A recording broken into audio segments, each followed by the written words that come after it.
নমস্কার বন্ধুরা। অঘ্রাণ মাস কেন 12 মাসের মধ্যে শ্রেষ্ঠ? কারণ স্বয়ং ভগবান শ্রীকৃষ্ণ অর্জুনকে বলেছেন, আমি সামবেদের মধ্যে বৃহৎ সাম, সমস্ত ছন্দের মধ্যে গায়ত্রী, মাস সমূহের মধ্যে অঘ্রাণ এবং ঋতুদের মধ্যে পুষ্প সমারোহময় বসন্ত।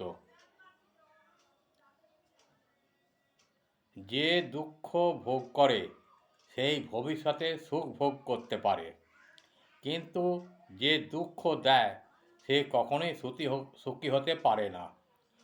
কখনো ভুলে যাবেন না যে ঈশ্বর শুধু মন্দিরেই থাকেন, বরং তারা সেখান থাকেন যেখানে আপনি অপরাধ করছেন।